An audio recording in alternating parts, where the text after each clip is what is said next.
हम लोग बात कर रहे हैं will under Muslim law.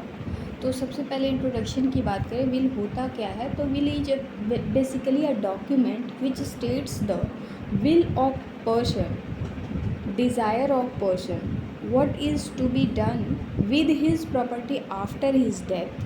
Will में एक पर्सन का डिज़ायर होता है उसके प्रॉपर्टी के रिस्पेक्ट में कि उसकी डेथ के बाद उसके प्रॉपर्टी का वो प्रॉपर्टी किसको देना है, किसके बीच में डिवाइड करना है।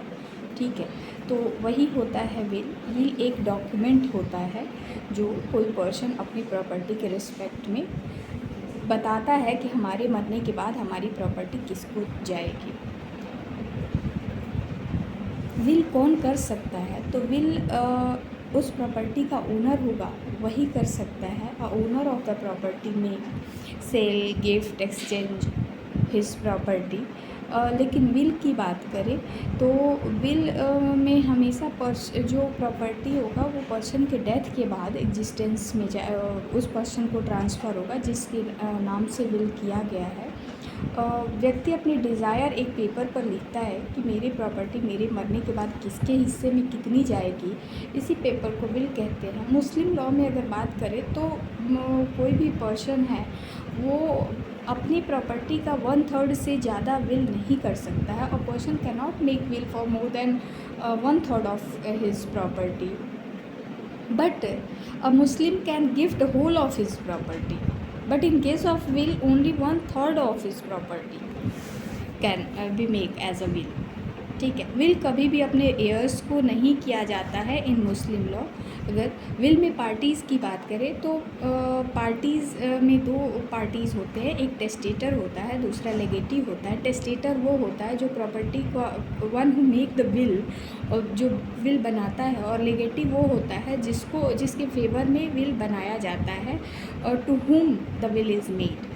ठीक है, टेस्टेटर कौन हो सकता है, उसके लिए कंडीशन क्या है? तो testator must be a competent person having capacity to make the will.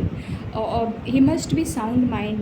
Major की बात करें तो major will be decided by Indian majority act. In general अगर मुस्लिम लॉ में मेजॉरिटी की बात करें तो प्यूबर्टी के एज से ही मेजर माना जाता है, age of puberty. But in case of will majority will be decided by Indian Majority Act।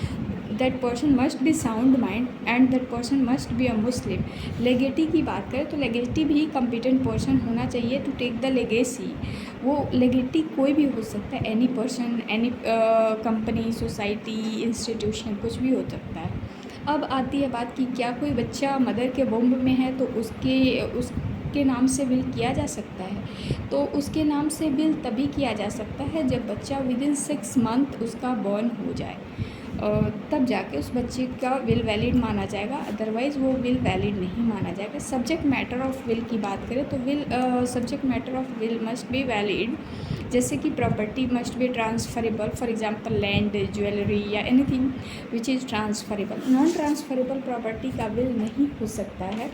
ठीक है, जो पर्सन विल बनाता है या प्रॉपर्टी का ट्रांसफ़र करता है वो उस प्रॉपर्टी का ओनर होना चाहिए। The person who make the will और transfer the property must be the owner of the property. Then that person will be able to make the will. ठीक है, अब बात आती है कि प्रॉपर्टी का एग्जिस्टेंस में होना ज़रूरी है विल के टाइम पे। तो कोई ज़रूरी नहीं है, विल बनाते टाइम प्रॉपर्टी एग्जिस्टेंस में हो ऐसा ज़रूरी नहीं है।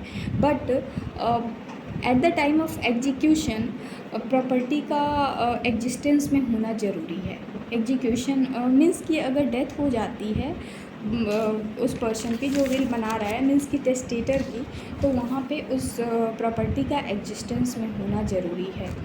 ठीक है, इसके बाद से बेक्वेस्ट की बात करते हैं, ऑल्सो कॉल्ड वसीयत, must be with in the limit of testamentary power of Muslim. वो लिमिट जो टेस्टामेंट्री पावर दिया हुआ है मुस्लिम लॉ में उसके लिमिट में होना चाहिए। किस टाइप के लिमिट में होना चाहिए? तो रिगार्डिंग पर्सन की बात करें तो पर्सन के रिस्पेक्ट में एक मुस्लिम पर्सन अपने एयर्स को विल नहीं कर सकता है।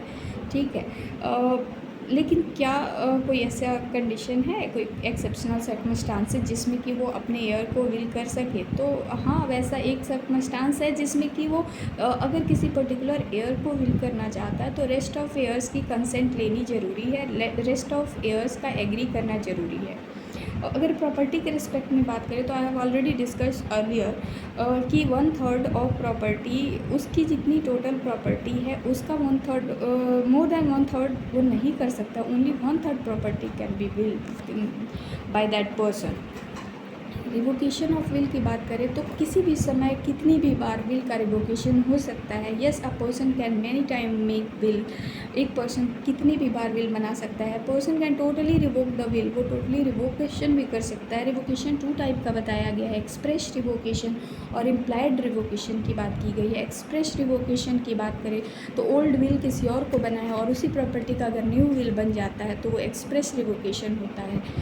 अगर इम्प्लाइड रिवोकेशन की बात करें तो बाय रिवोकेशन बाय कंडक्ट, अगर एक बी को अपना लैंड विल करता है और उसी लैंड पे वो खुद कंस्ट्रक्शन करने लगता है तो वो एक्सप्रेस इम्प्लाइड रिवोकेशन हो गया। अगर उस प्रॉपर्टी लैंड को उसको देना था तो फिर उस पर कंस्ट्रक्शन नहीं करना था। तो ये होता है विल अंडर मुस्लिम लॉ। ये कुछ कंडीशंस है जो कि मुस्लिम लॉ में विल से रिलेटेड जानना ज़रूरी होता है। Thank you.